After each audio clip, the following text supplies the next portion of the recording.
하나님의 말씀은 마가복음 2장 8절에서 12절입니다. 함께 봉독합니다. 그들이 속으로 이렇게 생각하는 줄을 예수께서 곧 그 중심에 아시고 이르시되 어찌하여 이것을 마음에 생각하느냐. 중풍병자에게 내 죄사함을 받았느니라 하는 말과 일어나 내 상을 가지고 걸어가라 하는 말 중에서 어느 것이 쉽겠느냐.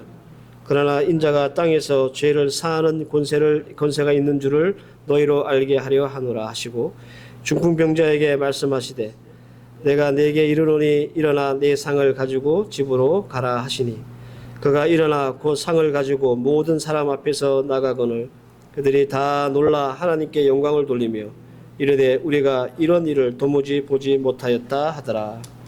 아멘. 예수님의 생애 중에 치유의 사역에 대한 말씀을 우리가 나누고 있습니다. 예수님이 3년 6개월 공적인 삶을 사셨는데 그 공적인 삶의 상당한 지분이 바로 이 치유 사역을 하시는 일로 할애를 하셨죠. 그래서 마태, 마가, 누가, 요한복음 이 복음서 어디를 열어보든지 고치시고 치료하게 하시고 치료하시고 낫게 하시는 그런 사역들이 넘쳐납니다. 그렇다고 해서 예수님이 뭐 아무나 다 고쳐주신 것은 아니다라고 말씀을 드렸어요. 이렇게 고침받는데 특별히 예수님께서 치유의 사역을 하시는 데는 몇 가지 충족 조건이 있어야 이런 치유의 기적이 일어났다라고 말씀을 드렸고 그 첫 번째가 믿음이었다 그랬습니다. 그리고 두 번째가 죄사함입니다. 아무리 심각하고 위급한 병이 있다 할지라도 예수님이 고쳐주신 게 아니에요. 믿음이 없으면 치유받지 못합니다. 그들의 믿음을 보시고 예수님께서 이 중풍병자를 고치셨던 그 치유의 사역들을 여러분들 꼭 기억하시길 바랍니다. 그래서 우리가 약간 육적으로나 심적으로나 정신적으로 치유받아야 한다면 우리에게 뭐가 필요할까요? 믿음이 필요한 겁니다. 더불어서 죄사함도 병을 고치는 중요한 요인이다. 지난 시간에 말씀을 드렸죠. 병에 걸리는 여러 가지 요인이 있고 요소가 있습니다. 뭐 바이러스나 세균이나 이런 데 감염이 돼서 병에 걸릴 수 있지만 죄를 지어서 병에 걸릴 수 있다 말씀을 드렸습니다. 죄가 우리의 병의 원인이 될 수 있다 그런 말이죠. 그랬을 때 그 병을 치료할 수 있는 방법은 믿음이 아니라 뭐라고요? 죄사함이에요. 죄 때문에 그 병이 걸렸기 때문에 죄사함을 받아야 그 병을 고칠 수 있다. 그렇게 말씀을 드렸습니다. 또한 이 죄는 우리 일상의 모든 결과물로 나타날 수 있기 때문에 날마다 우리 성도들은 자기의 죄를 돌아보고 회개하는 그런 신앙적인 습관이 우리에게 필요하다. 그렇게 말씀도 드렸습니다. 여기까지가 우리 예수님이 치유 사역을 함에 있어서 병을 고치고 또 치료하시는 사역을 하실 때 필요했던 필요 조건들이었습니다. 오늘은 마지막 세 번째 충족 조건인 하나님의 영광이라는 주제를 가지고 하나님의 말씀을 좀 선포할까 합니다. 본격적인 말씀을 드리기 전에 오늘 우리가 읽었던 8절에서 10절 말씀을 잠깐 정리를 해야 자연스럽게 오늘 말씀의 주제로 연결이 될 것 같습니다. 예수님이 중풍병자에게 죄 사함을 받았느니라 이렇게 선언을 하셨죠. 이 때문에 그 자리에 있었던 많은 바리새인들과 서기관들이 굉장히 기분이 안 좋아졌어요. 왜냐? 죄를 사할 수 있는 분은 오직 하나님뿐인데 하나님도 아닌 자가 네 죄 사함을 받았다라고 선언을 했기 때문에 이건 여러분들 뭐 빼도 박도 못하는 신성모독의 죄에 걸리는 거예요. 직방으로. 이때 예수님이 그 바리새인들이 그리고 서기관들이 속으로 무슨 생각을 하고 있는지 아셨고 그래서 9절 말씀을 하게 되는 거죠. 중풍병자에게 내 죄 사함을 받았느니라 하는 말과 일어나 내 상을 가지고 걸어가라 하는 말 중에 어느 것이 쉽겠느냐. 여러분 예수님이 하신 이 질문에 우리도 답을 한번 해봅시다. 어느 게 더 쉽습니까? 네 죄 사함을 받았다 이 말이 쉽습니까? 아니면 내 상을 가지고 걸어가라 라는 말이 쉽습니까? 여러분들 생각에 어떤 게 더 쉬워 보입니까? 죄 사함을 받았느니라 라는 말이 더 쉬워요. 왜 그러냐 하면 죄 사함을 받았는지 안 받았는지 눈에 보입니까? 그죠? 당장 확인이 안 되잖아요. 눈에 보이지도 않을 뿐더러 증명할 수도 없고 확인할 수 있는 방법도 없어요. 제사함 받았다고 하니까 받았는가 보다 그러는 거지 어떤 증거가 나타나지 않는단 말이야. 그런데 반면에 내 상을 가지고 걸어가라 라는 말은 이건 당장 눈으로 확인할 수 있는 거잖아요. 예수님이 만약에 이 중풍병자에게 네 상을 가지고 걸어가라 라고 했는데 안 걸어간다, 못 걸어간다. 그러면 예수님이 어떻게 되는 겁니까? 사기꾼 되는 것이고 거짓말쟁이 되는 것이고 사이비 교주가 되는 거죠. 예? 그러면 예수님이 이제껏 그 바리새인들과 서기관들이 가르쳤던 말씀도 사기가 되는 거예요. 거짓말이 되는 거예요. 그러니까 죄 사함을 받았느니라라는 말이 훨씬 쉬운 거예요. 그렇다면 예수님은 어차피 일어나 내 상을 가지고 집으로 가라 그렇게 말씀하시면서 이 병자를 고쳐 주실 거잖아요. 근데 왜 쓸데없이 죄 사함을 먼저 선언을 하셔서 이 분란을 만드셨을까? 여기에 이게 문제죠. 그 이유는 죄 사함을 받았느니라 라고 하는 말씀 한마디로 지금 예수님 앞에 온 사람들이 전국에 다 모인 바리새인들과 서기관들이잖아요. 꽤나 유명한 사람들. 이런 사람들 앞에서 예수님이 누구인지 죄를 살 권능과 권세가 있는 예수님임을 이들에게 주지시키고 각인시키기 위한 예수님의 큰 픽처가 있었다는 거예요. 그래서 일부러 죄 사함을 받았느니라 라는 말씀을 먼저 하신 거예요. 10절 말씀에 그러나 인자가 땅에서 죄를 사하는 권세가 있는 줄을 너희로 알게 하려 하노라. 다분히 예수님께서 의도하고 계획했던 일이다 그런 말입니다. 그리고 나서 보란듯이 예수님이 말씀하시는 거예요. 네 상을 가지고 네 집으로 걸어가라. 이것을 본 사람들이 두 가지를 안 거죠. 하나는 예수님이 죄를 사할 권세가 있는 분이구나. 그리고 걸어서 올 때는 들것을 실려왔는데 갈 때는 그 들것을 들고 걸어 나가는 그 중풍 환자를 보면서 예수님이 보이셨던 능력을 그들이 보고 놀라고 하나님께 영광을 돌리게 되었다라는 말입니다. 아주 자연스럽게 이 중풍병자 이야기는 하나님의 영광으로 귀결되었습니다. 어떻게 중풍병자를 치유하셨던 예수님의 사역은 이렇게 좀 훈훈하게 해피엔딩으로 끝났습니다. 근데 여러분들 오늘 제가 이 마가복음 2장 오늘 본문을 3주째 계속 같은 본문을 말씀을 드리는 이유는 이게 일종의 예수님의 치유 사역에 있어서 종합 세트 같은 본문이에요. 그러니까 예수님이 치유를 일으키시고 그 사역을 하실 때 충족돼야 되는 세 가지 조건이 다 이 본문에 나오는 거예요. 믿음이 나오죠. 죄사함이 나오죠. 그리고 하나님의 영광이 나옵니다. 이 본문 안에 다 나와요. 그래서 제가 3주째 계속 이 같은 본문을 말씀을 드리는 거예요. 근데 하나님의 영광, 이제 우리 두 가지는 이해를 했습니다. 어떻게 우리가 치유받을 수 있는지. 근데 이제 세 번째 치유받을 수 있는 충족 조건 중에 하나님의 영광이라고 하는 것은 어쩌면 앞서 우리가 말씀을 나눴던 두 가지의 충족 조건보다는 훨씬 더 강력하고 주관적이고 난해한 그런 조건일 것 같습니다. 치유를 위해서 충족 조건으로서 하나님의 영광은요, 믿음 혹은 죄사함의 조건을 다 초월합니다. 뭔 말이냐면 하나님의 영광 때문에 그 병을 고쳤다면 그 사람의 믿음이 있든지 없든지 상관없단 말이에요. 그 사람의 죄가 있든지 없든지 상관없단 말이에요. 그 일종의 프리패스 같은 그런 것이 하나님의 영광입니다. 예를 들어 볼까요? 요한복음 11장 4절 말씀에 이런 말씀이 있습니다. 예수께서 들으시고 이르시되 이 병은 죽을 병이 아니라 하나님의 영광을 위함이요 하나님의 아들이 이로 말미암아 영광을 받게 하렴이라. 이런 말씀이 있습니다. 요한복음 11장이 무슨 말씀이냐면 예수님이 공적 생애 3년 6개월을 사시면서 인간적으로 가장 가까이 두고 지내셨던 가정이 있어요. 이게 마르다, 마리아, 나사로 가정이에요. 이 3남매 가정. 그런데 그 집의 유일한 아들이었던 나사로가 갑자기 병을 얻게 됩니다.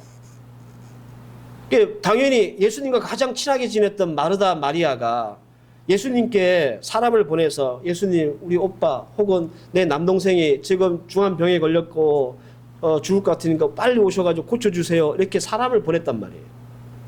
그래서 고쳐달라고 요청을 합니다.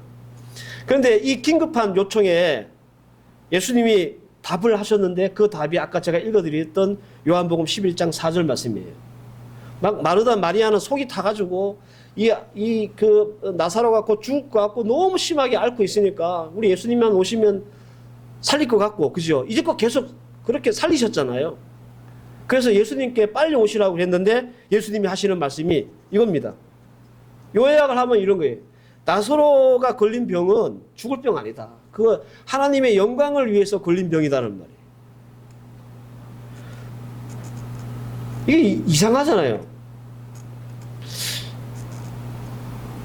이 사람들에게는 믿음이 있었습니다. 그죠? 믿음이 있었으니까 예수님에게 사람을 보내가지고 빨리 청한 거 아니겠어요? 예수님만 오시면 살 수 있다고, 나을 수 있다고 믿었기 때문에. 그리고 이 나사로가 무슨 뭐 특별한 죄가 있었던 것 같지는 않아요. 그러니까 우리가 앞서서 배웠던 말씀처럼 이런 믿음이나 죄사함과 상관이 없어요. 그런데 이유가 하나 있다면 이 사람이 병에 걸린 이유가 하나님의 영광 때문이래요. 그래서 이 하나님의 영광이라고 하는 이 치유의 세 번째 조건이 난해한 겁니다. 예수님 말씀을 종합해 보면 이런 거죠. 예수님 나사로가 병에 걸린 이유가 하나님의 영광 때문이다. 그러니까 병에 걸린 것도 하나님의 영광 때문이고, 그렇게 병에 걸려가지고 끙끙 앓다가 죽은 것도 하나님의 영광 때문이고, 그 죽은 나사로를 다시 살린 것도 하나님의 영광 때문이다. 그런 말이에요. 그런데 죽은 나사로가 살아난 것은 하나님의 영광이 맞아요. 우리 입장에서는. 맞죠? 죽은 자가 살아났으니까 이게 영광인 거예요.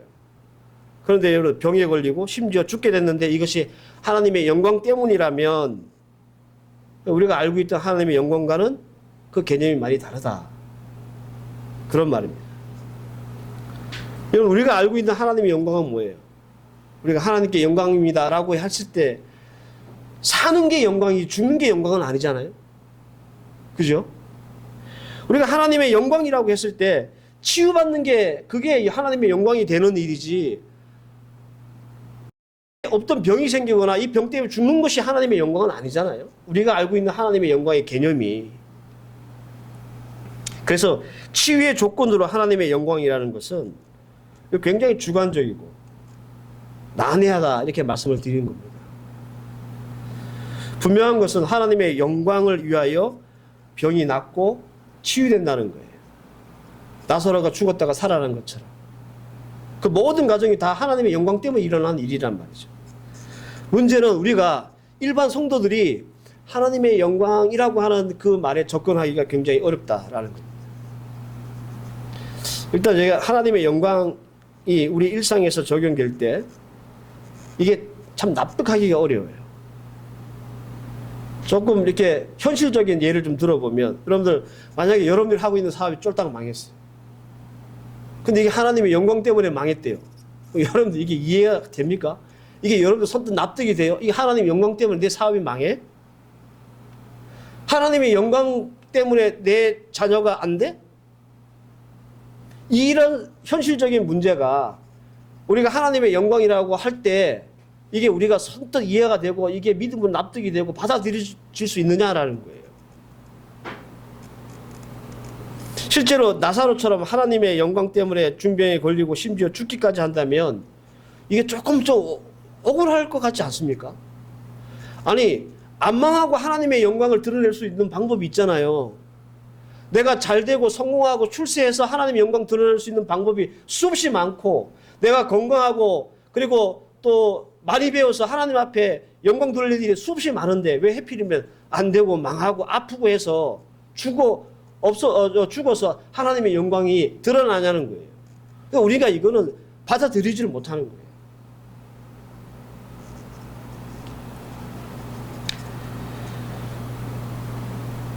나사로 가정이 예를 들어서 믿음이 없어서 네 나사로가 병이 걸렸다. 그러면 이해가죠. 오케이, 납득할 수 있어요. 아, 내가 믿음이 없구나. 아, 내가 믿음이 부족하구나. 하나님이 보시기에 내 믿음이 부족하구나. 아, 그래서 나사로가 병에 걸렸구나. 이해할 수 있단 말이에요. 나사로가 죄를 졌기 때문에 이 병에 걸렸다. 이해할 수 있어요. 내가 죄 때문에 제가 원인이 돼서 나사로가 병이 걸렸구나. 우린 그런 정도면 다 이해가 되고 납득이 돼. 그런데 하나님의 영광 때문에 애가 이렇게 아픈 거다. 이건 이해가 안 되는 거예요.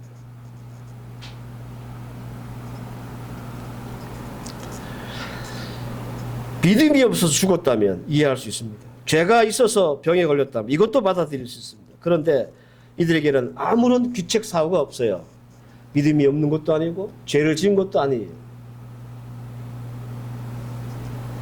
오직 나사로가 아프고 죽게 된 유일한 이유는 하나님의 영광 때문입니다. 예수님이 말씀하셨잖아요. 그 죽을 병 아니다. 하나님의 영광 때문이다. 그죠? 그래서 하나님의 영광이라고 하는 이 말에 우리가 접근하기가 힘들다는 거예요. 그리고 하나님의 영광이라고 하는 이 치유의 조건은 그 어떤 조건보다 우리에겐 참 난해한. 그래서 우리가 이 하나님의 영광이라는 것을 충분히 이해하고 그리고 믿어야 될 어떤 그런 강한 믿음의 논리가 우리에게 필요한 거예요. 이거 잘못 접근하면요 시험에 듭니다. 그렇지 않겠습니까? 내 사업이 망하는 게 하나님께 영광이 되고 하나님의 영광 때문에 내 사업이 망했다. 그러면 시험 들 사람 천재예요. 저도 시험에 들 것 같아요. 목사라도 시험에 들 것 같아요. 그래서 먼저 하나님의 영광이라는 것을 우리가 잘 이해해야 될 필요가 있어요. 우리 자신을 위해서. 먼저 여러분들 영광이라고 하는 단어를 좀 살펴봅시다. 이 성경에서 이 독사라고 하는 단어예요. 그 독 있는 뱀을 얘기하는 게 아니라 헬라어로 영광이라는 단어가 독사라고 하는 단어예요. 이게 일반적으로는 그냥 명성이나 광채나 영광이나 이런 일반적인 단어로 해석이 됩니다. 근데 이 독사라고 하는 헬라어 이 영광이라는 단어는 오케오라고 하는 단어에서 나왔어요. 오케오라는 단어가 뭐냐면 생각나게 하는 것, 즉 의견이라는 뜻이 있습니다. 그래서 이 독사라고 하는 단어가 나온 그 단어의 그 근원을 생각하면서 이 영광이라는 단어를 우리가 해석을 해보면 어떤 뜻이 되냐면 다른 사람에게 나에 대해 가지고 있는 의견이라는 뜻이 돼요. 이걸 성경적으로 바꾸면 어떤 의미가 되냐면 사람들이 하나님에 대해서 가지고 있는 좋은 생각 혹은 좋은 의견이 영광이다. 이렇게 우리가 정의할 수 있습니다. 쉽게 말하면 하나님 자신이 좋은 소리를 들으려고 하는 일, 이것이 영광이라는 거예요. 이해가 안 가시죠? 하나님 자신이 하나님 좋은 소리 들으려고 사람들에게 하는 일이 영광이라는 거예요. 하나님의 자신이 좋은 소식을 들으려고 그 영광을 위해 때로는 우리를 망하게 하고 병들게 하고 힘들게 한다는 거예요. 하나님이 다른 사람들에게 좋은 소식 들으려고 우리를 병들게 하고 망하게 하고 어렵게 한다는 거예요. 여기서부터 이해가 안 가죠. 아니, 하나님의 좋은 소리 들으려면 우리를 잘 되게 하고 흥하게 하고 성공하게 하는 방법도 있잖아요. 근데 하나님은 그런 방법을 쓰시기도 하지만 반대의 방법을 쓰셔서 하나님의 영광을 받으신다는 거예요. 그래서 우리에게 하나님의 영광에 대한 확고한 인식과 믿음이 없으면 시험해야 됩니다. 그 사람이 누구든지 간에.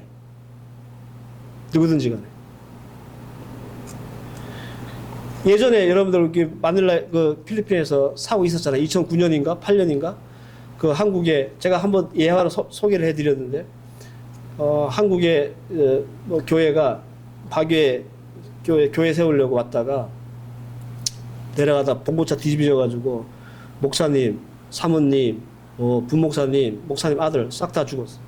그죠? 그런 사건이 있었어요. 그게 교회의 영광이 되겠습니까, 여러분? 시험에 안 들겠어요? 졸지에 그 자녀들은 다 고아되고, 그죠? 교회는 풍지박살 나고, 담임 목사님이 오셔가지고 돌아가셨는데. 그게 영광이 되겠냐? 그래서 우리가 하나님의 영광에 대한 분명한 인식이 우리의 삶 가운데 필요한 거예요. 이 믿음이 있어야 돼요. 그래야 우리 시험에 들지 않습니다. 두 가지만 여러분들 꼭 조심하고 기억하시면 됩니다. 첫째는 뭐냐? 하나님의 영광이 그것이 치유의 조건이든, 예? 우리의 일상에서 나타나는 일이든 하나님의 영광을 우리가 인식하고 믿어야 할 때 조심하고 또 기억해야 될 것 첫 번째가 뭐냐면 하나님의 영광과 나의 영광을 동일시하면 안 된다는 거예요. 이거 조심하셔야 돼요. 많은 사람들이 믿음의 자리에서 실족하는 이유, 하나님의 영광 때문에 시험에 빠지는 이유가 뭐냐면 간단합니다. 헷갈리기 때문에 그렇습니다. 헷갈렸다는 말이 무슨 말이냐면 내가 영광스러우면 하나님도 영광스러울 거야 라고 착각한다는 거예요. 내 사업이 잘 되고 이것이 나에게 영광이니까 하나님도 내 사업이 잘 되는 게 하나님의 영광이 될 거야 라고 착각하는 거죠. 그러니까 내가 가지고 있는 영광과 하나님의 영광을 동일시하면 우리는 시험에 들어요. 고린도후서 12장 7절에서 9절 말씀을 보면 제가 읽어드리진 않겠지만 어떤 내용이 나오냐. 사도 바울이 이렇게 고백합니다. 사도 바울에게 자신에게 육체의 가시가 있었어요. 병이 있었어요. 그래가지고 이거 없애달라고 하나님 앞에 3번 기도를 합니다. 근데 하나님이 뭐라고 답하셨냐면 네 은혜가 내게 족하다. 안 들어주셨어요. 그 내용이 고린도후서 12장 7절에서 9절까지 나와요. 근데 사도 바울이 이 말씀을 통해서 2가지 하나님의 영광에 대한 고백을 하는데 첫째가 뭐냐면 자신의 몸에 가시를 주신 것이 하나님의 영광임을 고백을 해요. 또 하나는 몸의 가시를 고쳐주지 않는 것도 하나님의 영광이라는 사실을 고백해요. 여러분들 사도 바울에게 있어서 가장 큰 하나님의 영광은 뭐냐면 자기 몸에 육체의 가시가 없는 거예요. 있더라도 이것이 치유받는 거예요. 여러분들 사도 바울이 어떤 사람이냐면 지나가다 환자가 있잖아요. 자기가 썼던 손수건을 딱 엎으면 그 사람이 나. 이 사도행전에 나와요. 굉장히 능력 있는 사람이었어요. 근데 이런 큰 능력, 치유의 능력을 나타내는 사람이 자기 병을 못 고친다? 의사가 다른 사람 병은 다 고치는데 자기 병을 못 고치면 사람들이 뭐라 하겠어요? 네 병이나 제대로 고쳐. 그러지 않겠습니까? 그러니까 사도 바울 입장에서는 이 하나님 앞에 기도할 수밖에 없었던 게 자기 육체의 가시도 못 고치면서 누굴 고치겠다고 설치고 난리야. 이런 소리 들을까 봐. 그럼 하나님께 영광이 안 되잖아요. 그리고 그가 가르치고 또 전하는 하나님의 복음이 훼손을 받잖아요. 그래서 하나님 앞에 기도한 거예요. 하나님, 이 병 고쳐달라고. 근데 하나님이 안 고쳐주세요. 그런데 바울은 자신의 병이 안 고쳐짐을 가지고 시험받지 않습니다. 시험이 들지 않아요. 왜? 자신의 영광과 하나님의 영광을 동일시하고 있지 않기 때문에. 만약에 사도 바울이 자신의 영광과 하나님의 영광을 동일시했다면 시험이 들었을 거예요. 하나님, 내가 건강하게 하나님의 사역하고 복음 전하는 게 하나님께 영광이 되지. 에? 이거 왜 안 고쳐주냐고 그럴 거 아니에요. 그런데 사도 바울은 자신의 영광과 하나님의 영광을 똑같다고 생각하지 않았어요. 하나님이 그에게 응답하신 걸 통해서 내가 아픈 게 하나님께 영광이 되는구나. 그렇게 생각했지. 하나님 이게 뭔데 왜 나를 안 고쳐주냐고. 그렇게 하나님 앞에 눈 동그랗게 뜨고 안 대들었단 말이에요.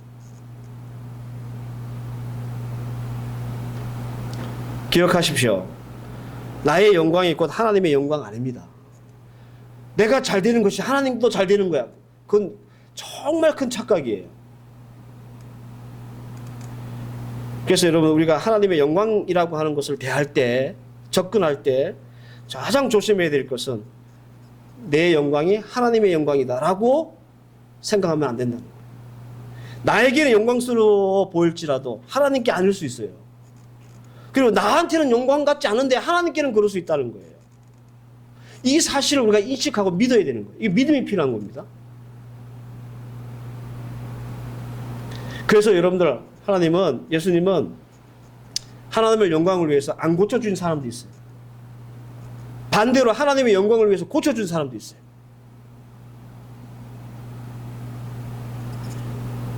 이 사실을 우리가 인정하고 믿음으로 받아들여서 하나님의 영광 때문에 일어나는 일로 인해서 시험받는 그런 우리 성도들 없기를 바랍니다.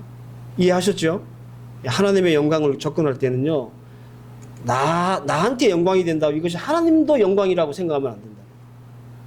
두 번째는 우리가 꼭 조심하고 기억해야 될 것이 뭐냐? 하나님의 영광에 관한 접근에 있어서 우리는 하나님의 영광을 위해 존재하는 사람임을 우리는 항상 기억하고 있어야 한다는 거예요. 제가 가끔씩 말씀을 드리죠. 웨스트민스터 소요로운 문답 1과 1문 1답에 제일 첫 페이지에 제일 첫 문장에 이렇게 나와요.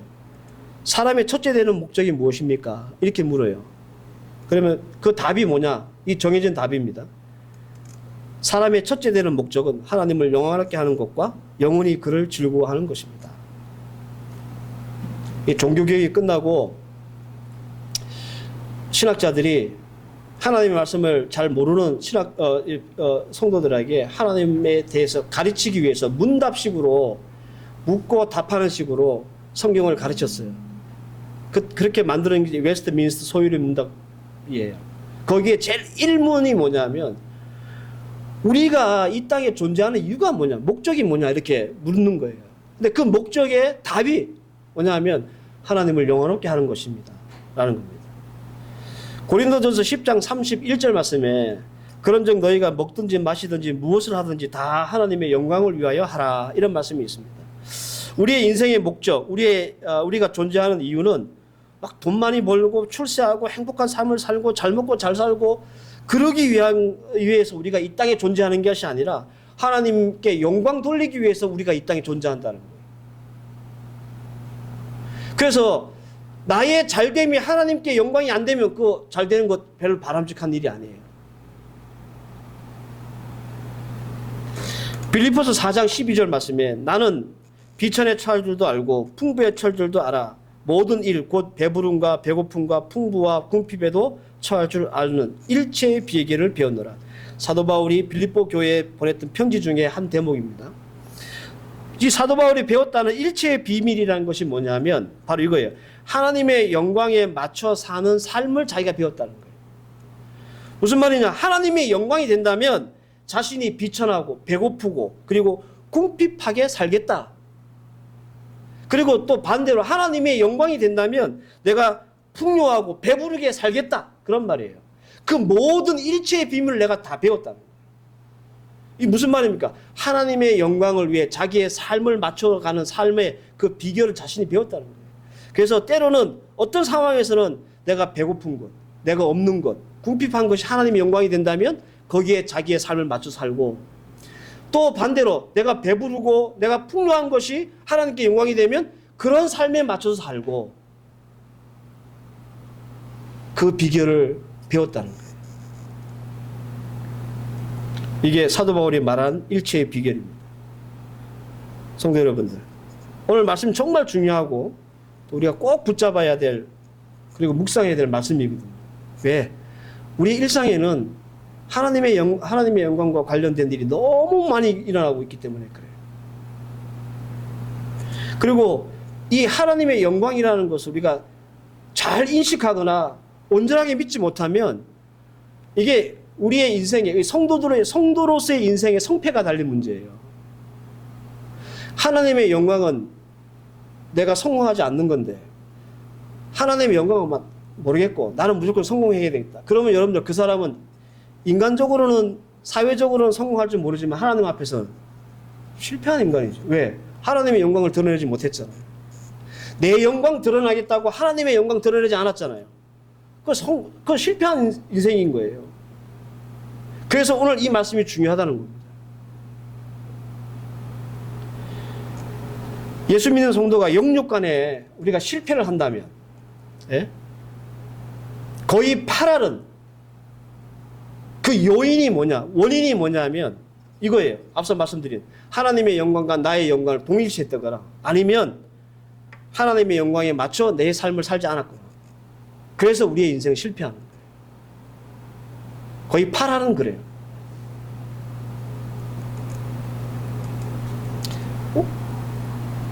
우리는 인생을 살면서 많은 문제 앞에 설 때가 있습니다.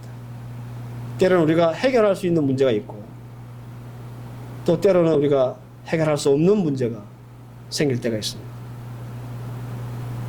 그때 우리가 이 문제 때문에 쓰러지지 않으려면 넘어지지 않으려면 이 문제 앞에서 우리가 예수 팔아먹지 않으려면 어떻게 해야 되냐면 이 하나님의 영광을 생각할 줄 알아야 돼요. 이게 하나님의 영광을 위한 일인가? 과연 하나님의 영광을 위한 일이 뭔가? 이 문제 앞에 하나님의 영광을 위한 일이 뭔가를 생각할 줄 알아야 그 문제를 극복하고 이겨낼 수 있는 거예요. 사랑하는 성도 여러분, 우리는 하나님의 영광이라는 삶의 목적지를 향해서 순항하고 있는 성도들입니까? 혹시 나의 영광에 맞춰서 나의 생애를 보내고 있지 않습니까?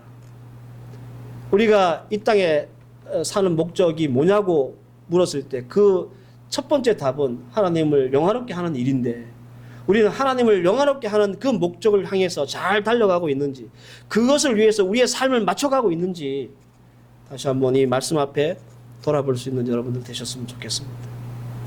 그래서 우리 눈앞에 보이는 성공이요, 다 성공이고 하나님께 영광이 아니에요. 큰일 납니다. 그렇게 살았다. 먹든지 마시든지 무엇을 하든지 하나님의 영광을 위하여 우리의 삶을, 우리의 생애를 살아갈 수 있는 저와 여러분들 되셨으면 좋겠고, 오늘 주신 말씀 여러분들 제발 부탁드리는데 한 주간 꼭 이 말씀 붙잡고 좀 내내 묵상해 보시길 바랍니다. 그러면 하나님께서 주시는 해답이 생각날 겁니다. 주신 말씀, 하나님께서 오늘 우리에게 필요해서 주신 말씀인 줄 알고 잘 붙잡고 승리하는 여러분들 되시기를 주의 이름으로 축원합니다. 기도하십시다. 하나님, 하나님의 영광에 접근하기가 얼마나 어렵고 힘든 일인지 모릅니다. 납득할 수도 없고 이해할 수도 없는 그런 일들이 하나님의 영광이라고 하는 이름으로 벌어질 수 있기 때문에 그렇습니다. 그러나 오늘 주신 말씀 우리가 잘 기억하게 하셔서 하나님의 영광으로 인해 생기는 일 때문에 우리가 시험에 들거나 믿음의 자리에서 떨어지지 않게 하시고, 오히려 우리가 하나님의 영광에 맞춰 사는, 하나님의 영광을 위해 우리의 인생을 향해 나가는 그런 믿음의 종들 다 되게 하옵소서. 예수님의 이름으로 기도하옵나이다. 아멘.